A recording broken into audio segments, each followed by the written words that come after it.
Okay,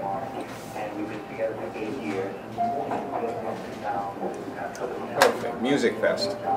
I didn't have anything to say about it, but I will here. Tina, I think Jim, went up there, and this is what they said at the meeting. Cranford, the last meeting I was here and I asked the fee holders to apologize for the mismanagement that was found by the Union County Prosecutor's Office into 2010 Musicfest. That was the only Musicfest he looked into, even though funds weren't able to be added up for 2009, 2008. Those were the only years I tried to look into it, but it was just as nefarious those years. So I was called crazy by the freeholder chairperson, and I wasn't in the room, but another freeholder said the only apology I'll give to the public, I think it was, sorry you have to listen to their baloney. So I don't have time to stand here and read your Union County prosecutor, and you appointed him, by the way, in February. You gave him permission to stay on past his retirement age. So I'm assuming you have respect for the man.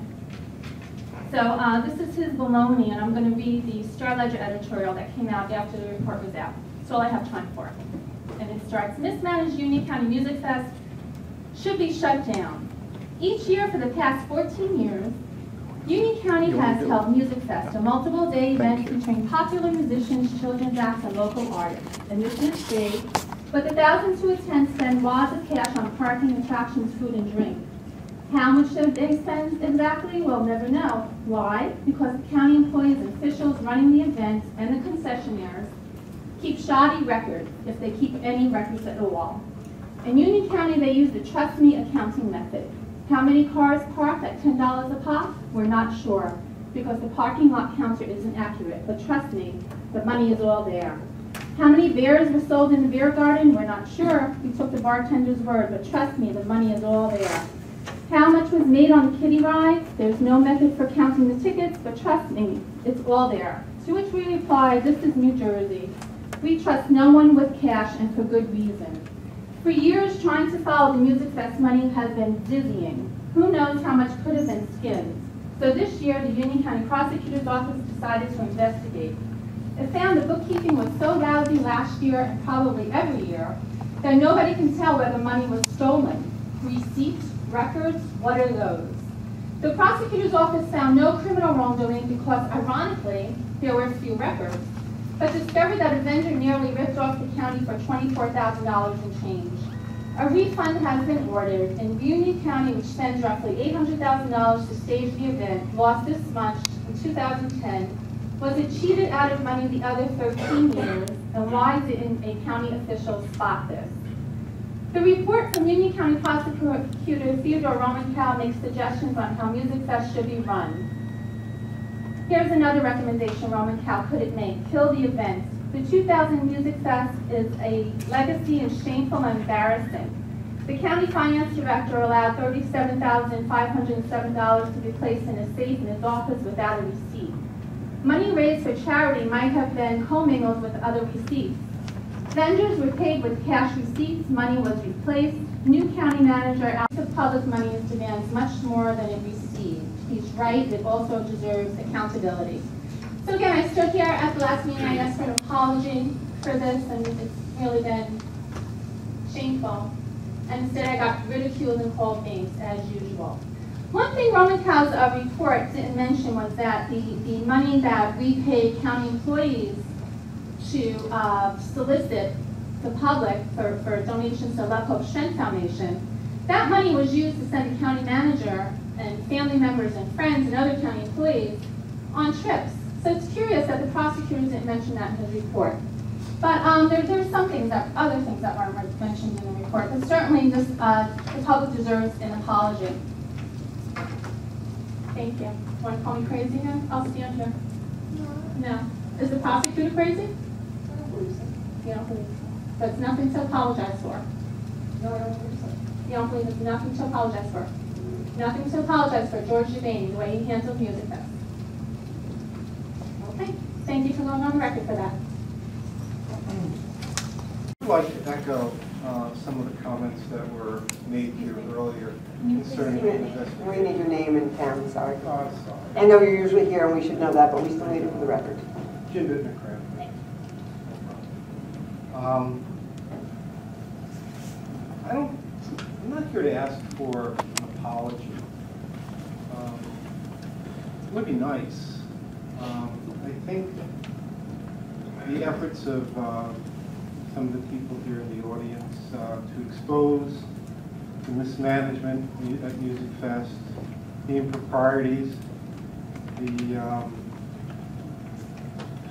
unaccountability of the monies. I think the taxpayer, I think we're owed a thank you. Because I feel, and I also feel like we're on opposite sides of this issue. And I think we're on the same issue. We should be looking for better government and greater accountability and increased transparency. And when corruption is found to be happening, we should be thanked for exposing it for what it is. And then we do require that you show the leadership to say it's not going to happen again, and then look into it further. So we just looked into 1 year's records. How many other music fests should we be looking at to see if this sickness goes back further? I haven't heard that from any one of you. In fact, I see you nodding off, looking at computers, possibly writing your letters, not even giving us the respect that we spent a year working on this. We knew there was something wrong. And we were proven to be correct. And it would be nice that you would acknowledge our efforts. And it was the efforts for the taxpayers. That's what we're here for, the taxpayers. Because without us, there would be no checks and balances in what's going on. So there is a letter circulating through Union County asking the prosecutor that you've appointed to look further into the past Musicfest to see if there's other improprieties. That's pretty much it. There wasn't the accountability we wanted, but Mirabella took issue, and he said they did that this time they did really well, and this is what he said. Regarding Musicfest, I just wanted to correct something that some speakers were careless with the truth about, and it is a significant corrective action plan was put in place, taking very seriously the prosecutor's report and looking at each aspect, with each point being discussed, reviewed, and a point being put up to address that. And you know, anybody that went to Musicfest this year knows that there was a significant controls in place, which there needed to be, and there was improvement that was necessary. I acknowledge that, and I think anyone that looked at it, read the report, could admit that I admit it. But we didn't sit here idly and say, well, we'll just do the same thing we did last year, knowing there was flaws. We looked at the prosecutor's report, the county counsel, our county finance officer, our new county manager put together an extensive report that hit the deficiencies. And we're going to continue to work on making it further improved moving forward. You know, if that event continues, we'll have the proper controls, and even more controls moving forward. So to let that misinformation continue to be, you know, discussed was frustrating for me, because you obviously haven't been paying attention, or you haven't been here, and you're not looking at what we're doing and the plans that we're putting in place. So those of you that are here and are students of county government certainly know that we did address that, and I think the prosecutor came on site, and so did many other people looking for problems this Musicfest, and to my knowledge didn't find any. So was happy to hear that as well. With that, I'll conclude my comment. So who are you going to believe? Did he give factual numbers and he say this is what is it, this is what came in, and here's the report? Well, it's your we have a report, just ask for it and we'll give it to you. I had a place an Oprah request asking for 28 different things. Well, you would have I known gotta if you had been thrown out. Pull through all that, so But I did have, this is the report. it's his job, not mine. This is the prosecutor's report. We probably should have zoomed in at the beginning, but I have a couple issues with this before I forget. For one thing, it was kind of stolen from what we did. I mean, the numbers were kind of close. I'm not sure why they included $75,000 from Marine Insurance. I think their numbers would probably be equal to ours. So a lot of the work they did, you know, the comp time, the police, everything looked like it duplicated what the UCWA did back in, you know, months before. But as far as, and another thing they left out, we also left out, was the ancillary costs. They said it was 1.1 million, but what about people working throughout the year, full-time people? You know, how many, if they kept time sheets, how many hours with like Seb Delia been? They spoke about the Harvest Fest tonight, and they said, oh, so much work goes into producing the Harvest Fest, which is a several-hour event. So how much work goes into, right, all year round. So when you add that, it's probably 1.5 million, and the prosecutor probably should have added that to it just to give some perspective. But it's not being criminal. There are a couple of things here that just seemed, the main thing is the beer. Now the numbers are in here. They bought $15,471 worth of beer from a vendor or whatever, wholesale, retail, probably wholesale, and then they sold it for what I've been told is $6 a cup. And they were supposed to have been made $37,000. That seems like a very, very low margin. We can get, if you get high grade, it's high grade beverage, so if we get how many cups they bought for $15,000 multiplied by 6, I'm thinking we're gonna get a number like 90,000. Now, they don't mention the cups. The IRS would count the cups. Yeah, and you got would too. Yeah, so you got to consider spillage, but what wound up in the safe was $37,000. So somehow $50,000 could have gone in free drinks, or the obvious thing, you know, it was in the safe when the prosecutor came there. What had been there for the last 7 or 8 months? Was there more money before? That's obvious. I mean, this looks like it's criminal. It should have been further looked into. And then the other thing was also in that safe in the finance department was $15,471 from the Kids Kingdom. And that was sitting there for 6 months, which didn't seem, I mean, I don't think you can run an event, leave money in the safe. There have to be some rules. And the report clearly states, remain there until the initiation of this investigation when our investigative staff discovered this oversight. Now, oversight is, you could have put crime in there for oversight, but the thing is they can't prove it.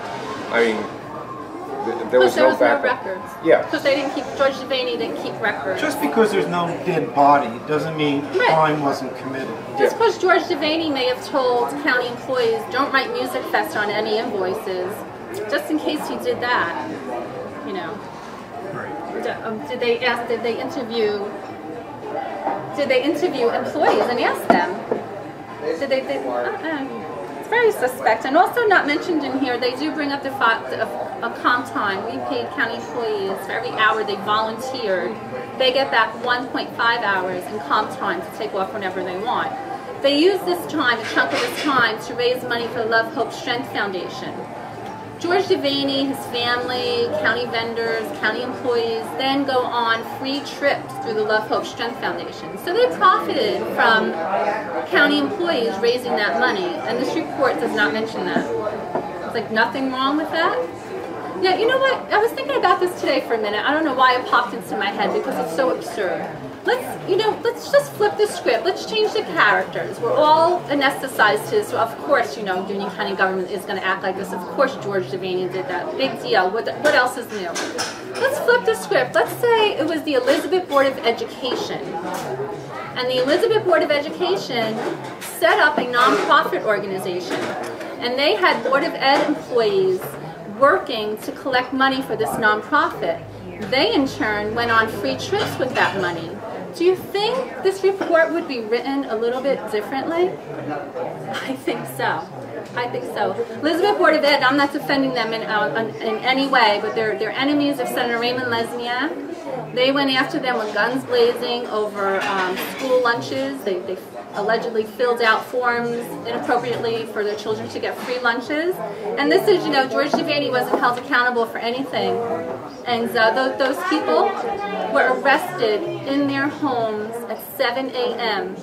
Police went to their homes at 7 a.m. and arrested them in front of their families for doing that. So I think if the Elizabeth Board of Ed had set up a Love, Hope, Strength Foundation type of thing and had Elizabeth Board of Ed employees getting paid through tax dollars to collect money, and then they in turn were going on trips, this would be a whole nother story. Yeah, the Board of Ed, the number I saw was they stole, or through lunches, $7,000. Now, look at this beer money that went missing in the Kids Kingdom that was there. You know, it's a matter of proportion. I mean, just because George Devaney was an incompetent manager, he gets off. I mean, the Elizabeth Board of Ed kept records, I guess, so they know 7,000. So that might have been something. Devaney might wind up there. Maybe they need his management style if they're going to be stealing. But isn't that what the mafia did? They didn't keep records. There's no such thing as a mafia. Well, they kept two sets of books. I mean, they had prosecuted. No, they had their accountants knowing exactly what happened, but then the IRS got another set of books. So I don't know if that's happening here. This is a farce. But what's interesting is that this is a report for just 1 year going back on Musicfest. What about the prior years? Why did the prosecutor just stop with this report, the 2010 Musicfest? Why didn't he do the prior? And why aren't the freeholders and asking for the why prior aren't the years? freeholders asking for this investigation to go further? Well, they don't want to waste taxpayer money, which they'll probably say, you know, we can't do anything. Another point, though, is on the raffle. In this report, it said they raised $4,618.50 from the raffle, which was a 50-50. And if you look at the comp time records, which I don't have, but we did it like last year, and they give a reason for why, what they were working, what they were doing. That raffle came up an awful lot. Like there were 90,000, the prosecutor said $92,000 of comp time based on their salaries and how many hours they put in. Arthur Kopitz himself did all raffles. I mean, that was his job, 24 hours worth of raffle selling. So he cost him $1,500, and there were other people, all raffles. They spent more in comp time, probably 4 or 5 times more than they actually made. And no, that's not, I mean, it's comp time and all that. Supposedly, we don't know how much they made. They didn't have any records of it. That was a guess number. The prosecutor guessed at that number. Oh, 4,600. No, He didn't have any 4,600. proof of it. No, I think he did, because this was easy. I didn't get any proof of it. That's something I offered. I never got a record telling me how much they took in and how much they paid out. Well, somebody won. So somebody won for 4618.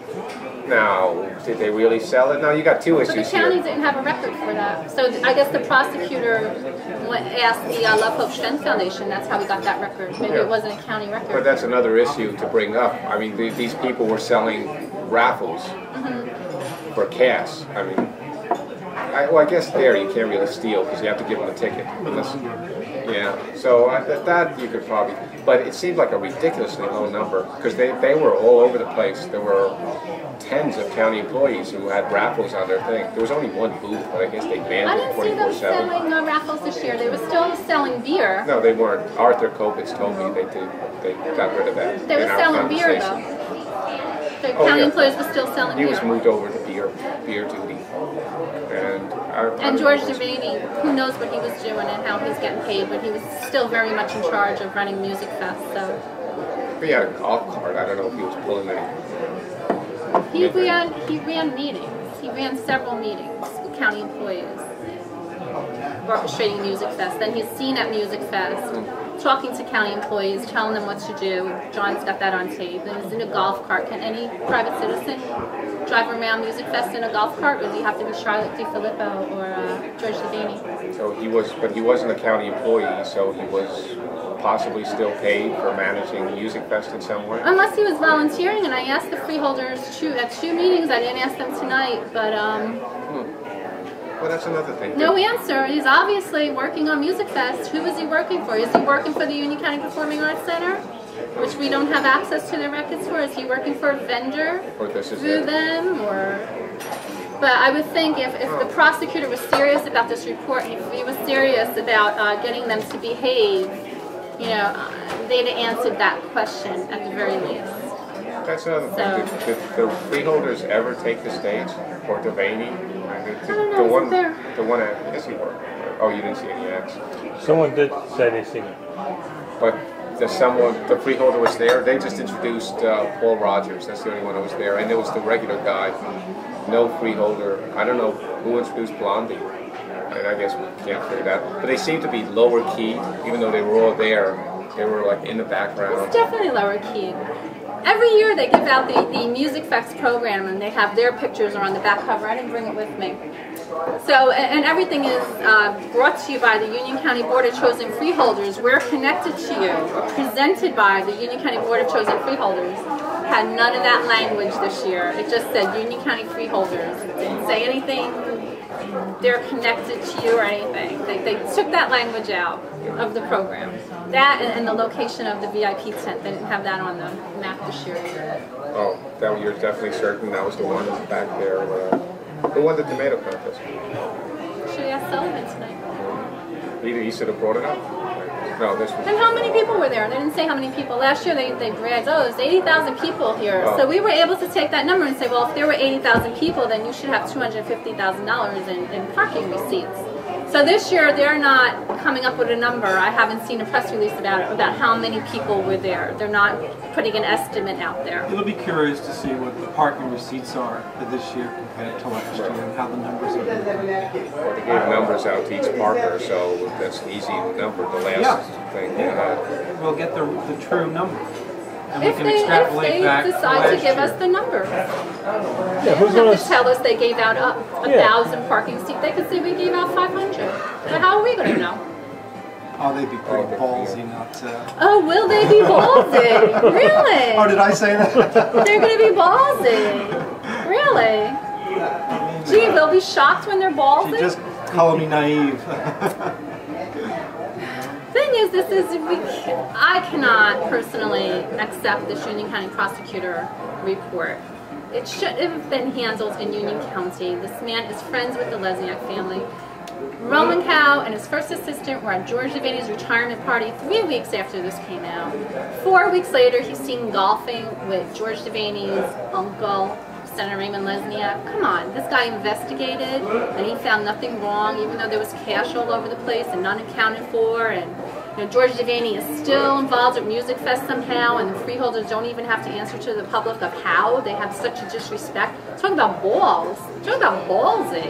So how am I supposed to look at this report and say, you know, it must be true. It's in writing. It's an official report. It was done by a prosecutor, so I have to take this for its face value. No, I don't. I don't. And what happened? I think the woman that worked on this was transferred, right? The detective, yes, she's now. The detective that worked on this was transferred. I don't know what to read into that, if anything. Just recently, after the report came out. It's just interesting to mention. I don't know what to read into it. I don't know if it's coincidence or Transferred where? or Higher, up, sideways? I could check if she got a read. I didn't see it in the position control changes. She wasn't given. She wasn't given any a higher salary. I would have saw that. I think I would have noticed her name. And again, the freeholder's niece isn't mentioned in this. Carolyn Sullivan ran Musicfest. She's not mentioned in this at all. Her whole salary goes towards running these events, and she was glaringly missing from this report. Well, that is interesting, this report, that it focused on George, when there were so many other names associated with Musicfest that could have been included, from the chairman, Sullivan, down. So you're thinking they're throwing Devaney under the bus? Just so I didn't say that. I don't know. Allegedly. Who knows? But it just seems like one person was thrown under the bus. Well, he's being investigated by the feds, that's the truth. And well, they're spending $7,500 to... They spent on a $450 an hour lawyer. And that's another story, but why, what they're investigating for. What's Birdsall and UCCF? That'll come out maybe after the election. But Well, it's, hopefully the federal prosecutor is golfing with Ray Lesniak, and we can believe if he comes out with a report and says, you know, we investigated this, and you know, we really don't know where the money is, and we don't really know what happened, but you know, we're not going to charge anyone criminally. You know, I could accept that if I don't find out that, you know, the federal prosecutor was then at George Devaney's retirement party, and the federal prosecutor was then golfing with Senator Raymond Lesniak. So it's very New Jersey land. New Jersey land. I can't imagine this goes on. I don't know. Texas, you think this goes on in Texas? Well, we're only number 3 in corruption, according to our governor. Yeah.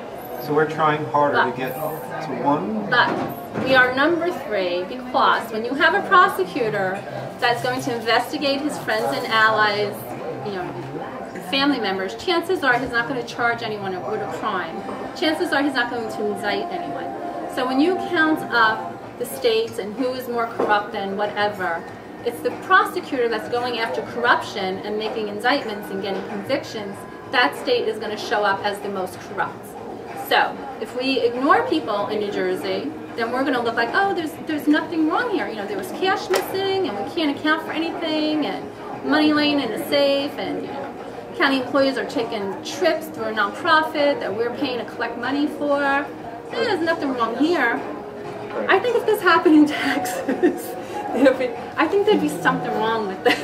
In most of the states in America, I think there'd be something wrong there. I do. And again tonight I asked the freeholders for an apology, and they again were very arrogant and obnoxious about it. Like, they don't even have the class to apologize. When this report came out, it should have included some sort of public apology. It should have. But it didn't, because it doesn't have to, because they're not worried about the prosecutor. They're not worried about him. They're not worried about the public. They're not worried. They could be as arrogant as they want to be. And they're pretty arrogant, and I'd call them ballsy arrogant. Well, I would like to hear more comment, for one, from the freeholders that are up on the board, other than that we mispronounced the prosecutor's name, that, you know, we should empty our bird baths because mosquitoes are breeding. There's never any pertinent comment that's ever made by any of the freeholders to any of the issues that we bring up. If I was the person that worked on this report for months and months, if I was the prosecutor, I'd be really angry at the way they're acting. Not only does he look bad in this, not only does his department look bad, and I guess he doesn't care, he's getting ready to retire, but and he doesn't mind being seen out in public with Devaney and his uncle. But then you have these freeholders sitting up there antagonizing citizens about it. At the very least, they could shut up, but no, they have to antagonize us because they know we're like a bunch of jerks, and they're sitting up there, business as usual. Musicfest goes on, oh yeah, we'll account for this. Meanwhile, who knows? George Devaney could be going on trips to the Caribbean with county vendors. Who knows what's going on? And who's holding them accountable for anything? And why isn't everything George Devaney touched investigated? Like Kemper Sports, etc., etc., etc.